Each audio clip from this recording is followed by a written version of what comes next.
কি ভাবছো? বাবা, কে বাবা? কার বাবা? কিসের বাবা?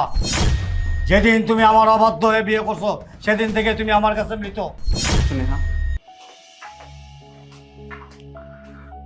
মা, ও মা, মা। আরে বাবা, তুই আইসস? কেমন আছিস বাবা? অনেক দিন পরে তুই দেখছি। আল্লাহ, মা, আমি ভালো আছি, তুমি কেমন আছো? আমি ভালো আছি। বৌমা, তুমি কেমন আছো? আমিও ভালো আছি। আপনি ভালো আছেন? হ্যাঁ বাবা, ভালো আছি। আজকে ঈদের দিন, তোমাদের কথা খুব মনে পড়ছিল, তাই চলে আসলাম। ভালো করছো চাইছস। তোর বাবা যদি দেখে তুই আইসস তাহলে চিল্লাচিল্লি করে পুরা বাড়ি নিয়ে নিব রে। বাবা এখন আমার উপর রাগ করে আছে, তাই না? হ্যাঁ, তোর বাবা তো তোর কথা শুনতেই পারে না। ও এখানে কেন? বাবা, কে বাবা? কার বাবা? কিসের বাবা? যেদিন তুমি আমার অবাধ্য হয়ে বিয়ে করছো সেদিন থেকে তুমি আমার কাছে মৃত। এটা কি বলতেছো? ঈদের দিন ছেলেটা আসছে আমাদেরকে দেখার জন্য। ও থাকবো না, ও চলে যাবো। এমন বেরো না। শুধু ঈদের দিন কেন, ও আমার জানাজার দিন পর্যন্ত এখানে আসতে পারবে না। আর এই বাড়িতে তো দূরের কথা, ও এই বাড়ির গেট পর্যন্ত পাড়া দিতে পারবে না। কথাটা যেন মনে থাকে। বাবা, তুমি আমাকে এত বড় কথা বলতে পারলে? আমি তোমার কাছে মৃত? আর কি বললে? আমি যেন তোমার জানাজাতেও না আসি? বাবা, কি এমন পাপ করেছি আমি, যার জন্য তুমি আমাকে এত বড় কথা বললে? হ্যাঁ, আমি তোমার অবাধ্য হয়ে ভালোবেসে বিয়ে করেছি। বাবা, এটা তো কোনো পাপ না, বিয়েই তো করেছি। তার জন্য তুমি আমাকে এত বড় কথা বললে? আমি যে অপরাধ করেছি তার জন্য তো তুমি আমাকে শাস্তি দিয়েছো। তুমি আমাকে বাসা থেকে বের করে দিয়েছো। তুমি আমাকে বাসা থেকে বের করে দেওয়ার সময় বলেছিলে, যা আমার বাসা থেকে বেরিয়ে যা, কোনোদিন আমার বাসায় আসবি না। বাস্তব জীবনটা কত কঠিন সেটা তুই বুঝতে পারবি। বাবা, আমি বাস্তব জীবনটা কতটা কঠিন সেটা বুঝতে পেরেছি ঠিকই, কিন্তু সাহায্যের জন্য কখনো তোমার কাছে হাত পাতিনি, তোমার কাছে আসেনি বাবা। বাবা, আজকে ঈদের দিন, আমি ভেবেছিলাম তুমি আমাকে দেখে তোমার সমস্ত রাগ ভুলে যাবে, কিন্তু না, আমি ভুল ভেবেছিলাম। আমাকে দেখার পর তুমি আমাকে দেখে এত বড় কসম দেবে সেটা আমি ভাবতে পারিনি। বাবা, আমি তো তোমার কোনোদিন অবাধ্য হইনি। হ্যাঁ, অবাধ্য হয়ে ভালোবেসে বিয়ে করেছি। আমি কি কোনো পাপ করেছি, কোনো অন্যায় করেছি? ভালোবেসে তো বিয়েই করেছি, তার জন্য তুমি আমাকে এত বড় কথা বললে? আজকে ঈদের দিন, আমি ভেবেছিলাম এখানে এসে তোমাদের পায়ে ধরে সালাম করব, তোমাদের কাছ থেকে দোয়া নেব, কিন্তু বাবা, এখানে আসার পর তুমি আমাকে এত বড় কথা বললে। আগে জানলে আমি এখানে কখনোই আসতাম না। এখন বাবা মার কথা খুব মনে পড়তেছে না? ঈদের দিন আসছো বাবা মার দোয়া নিতে, কেন যে আসছো ভালো করে বোঝা হয়ে গেছে। দোয়ার নামে টাকা পয়সা নিতে আসছো। তোমাদের বেশ পোশাক দেখে বোঝা যাচ্ছে তোমরা অভাবে আছো। আরে বাবা তো সেই দিনে বলে দিচ্ছে, তুমি যেদিন বাবার মুখে চুন কালি মেখে এই মেয়েটাকে বিয়ে করছিলে সেই দিন তো বাবা বলে দিচ্ছে তার কোনো ছেলে নাই। এখন কেন আসছস? ওই দিন না বড় মুখ করে বইলা গেছিলি, বাস্তবতা যতই কঠিন হোক, তোর পরিস্থিতি যতই খারাপ হোক, কোনো দিনও বাবার কাছে সাহায্যের জন্য আসবি না। তাহলে এখন কেন আসছস? বাবা, যেই ছেলে তোমার মান সম্মান সবকিছু ধুলার সাথে মিশাই দেয়া গেছে, সেই ছেলেকে আর কোনো দিনও ছেলে বলে পরিচয় দিবা না। আর আমিও ভুলে গেছি যে আমার একটা ভাই আছে। ভাবনা, তুই এটা কি বললি? শ্রাবণ তোর ভাই, ছোট ভাই। ছোট মানুষ ভুল করতে পারে, বড়রা তো ক্ষমা করে দিবে, তাই না? আর জামাই বাবাজি, তুমি এইভাবে তো আমার ছেলেকে বলতে পারো না। আমার ছেলে বাড়িতে আসবে কি আসবে না সেটা আমি বুঝবো, আমি তো বেঁচে আছি, তাই না? আর তুমি জামাই হিসেবে তোমার যতটুকু অধিকার আছে বাবা, তুমি ওইভাবেই কথা বললো। এই তুমি চুপ থাকো।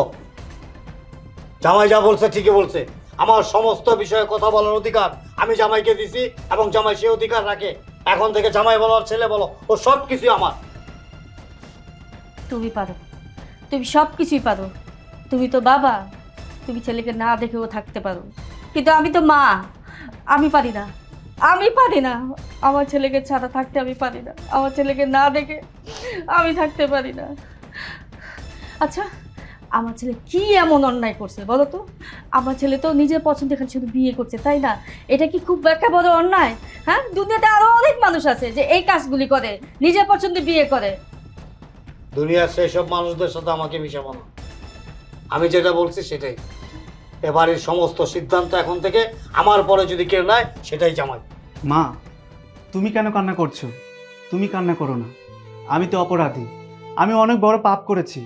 আমি আমার বাবার অবাধ্য হয়ে ভালোবেসে বিয়ে করে অনেক বড় অপরাধ করে ফেলেছি। তুমি কান্না করো না মা। আমাকে যদি তোমার দেখতে ইচ্ছা করে তাহলে তুমি আমাদের বাসায় যেও, তা না হলে আমাকে ভিডিও কল দিও। আর দুলা ভাই, আমি অপরাধ করেছি আমার বাবার সাথে। কথা শোনালে আমার বাবা শোনাবে, আমার বড় বোন শোনাবে, আমার মা শোনাবে। আপনি কেন কথা শোনাচ্ছেন? আপনি কোনো কথা শোনালে আমি সেটা মেনে নেব না। আপনি ভুলে যায়েন না আপনি এই বাড়ির ঘর জামাই। শ্রাবণ, তোর এত বড় স্পর্ধা, তুই আমার সামনে দাঁড়ায় আমার জামাইকে বলতেছিস ঘর জামাই?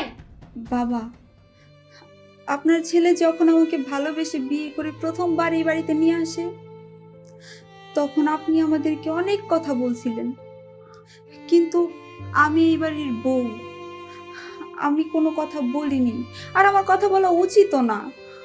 আজকেও যখন আপনার ছেলে আমাকে এই বাড়িতে নিয়ে আসলো, আমি জানি এখন আমার কোনো কথা বলা উচিত না, কিন্তু আমি বলতে বাধ্য হচ্ছি।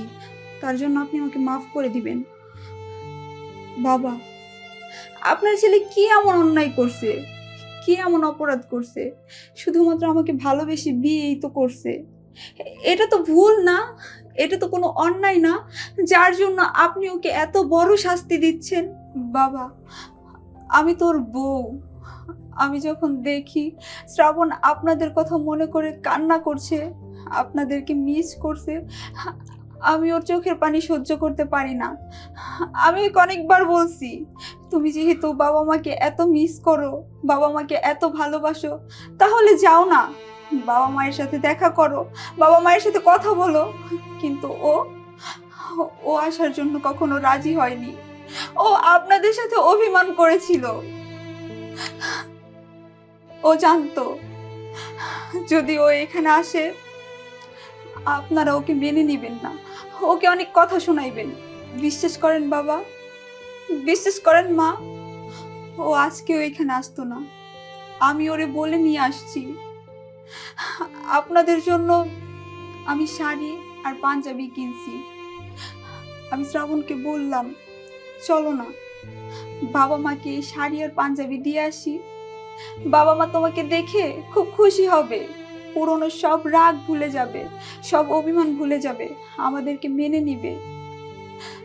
ও আসতে চায়নি, আমি ওকে অনেক বোঝাইছি, বোঝানোর পর ওকে নিয়ে আসছি। বাবা মা, আমার জানা মতে শ্রাবণ আপনাদের অবাধ্য কখনো হয়নি, শুধুমাত্র আপনাদের অবাধ্য হয়েও আমাকে বিয়ে করছে। এটাই কি ওর অন্যায়? এটাই কি ওর অপরাধ? ও কি অনেক বড় অপরাধ করে ফেলছে? বিশ্বাস করেন বাবা, বিশ্বাস করেন মা, আমি জানতাম না ঈদের দিন আমরা আপনাদের দোয়া নিতে আসলে বাবা আপনি শ্রাবণকে এত বড় কসম দিবেন। জানলে আমি কখনোই আসতাম না। ঠিক আছে বাবা, আপনি যেহেতু চান না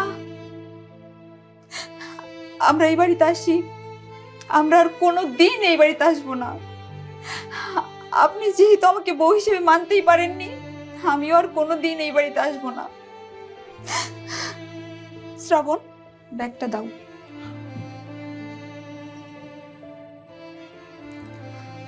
বাবা মা, আপনার ছেলে অনেক আশা নিয়ে আপনাদের জন্য শাড়ি আর পাঞ্জাবি নিয়ে আসছে। দয়া করে যদি এটা নেন আমরা অনেক খুশি হব। না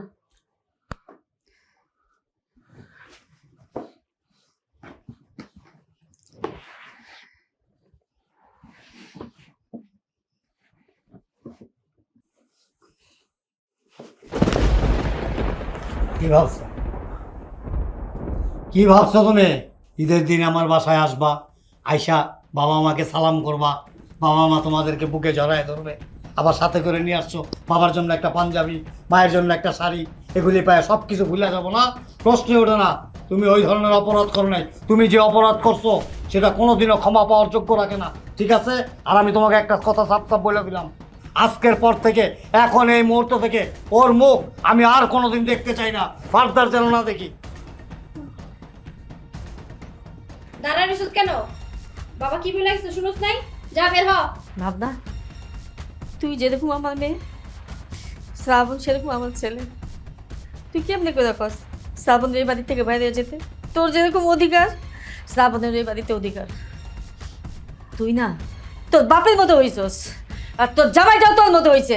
আম্মা, আব্বা কি বলে গেছে আপনি শুনেন নাই? আব্বার মৃত্যুর পর ওনার জানাজার জন্য শ্রাবণের ছায়া না দেখা যায়। আপনি কি চান এই শ্রাবণের জন্য বাবার কিছু হয়ে যাক? শোনো জামাই, তোমার শ্বশুরের সাথে আমি অনেক বছর ধরে সংসার করতেছি। ওই লোকটা আমি হারে হারে চিনি।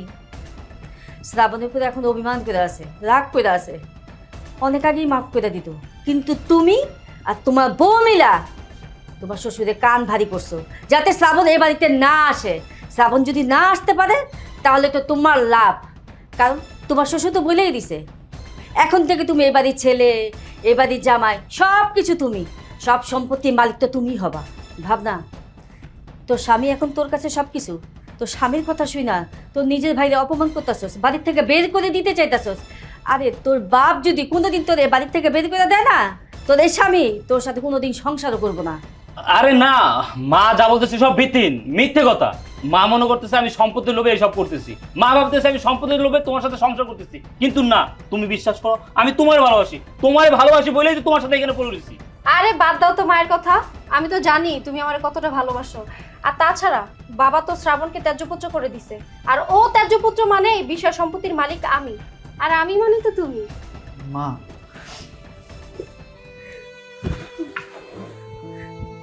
ওঠো মা, বাইসা থাকো মা তুমি।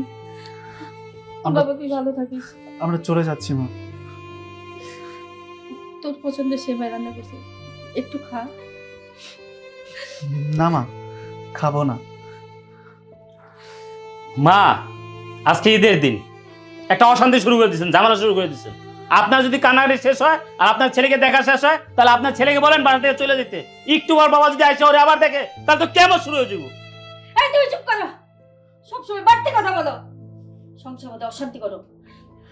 দোলা ভাই, আমি জানি মা হাজার চাইলেও আমরা এখানে আসতে পারবো না। আপনারা আমাদেরকে এখানে আসতে দেবেন না, কারণ আমরা না আসলে তো আপনাদের সুবিধাই হয়। মা, আমাকে যদি তোমার দেখতে ইচ্ছা করে তাহলে তুমি আমাদের বাসায় যেও, আর যদি তাও না পারো তাহলে ভিডিও কল দিও। আসি মা, আসি। চলো।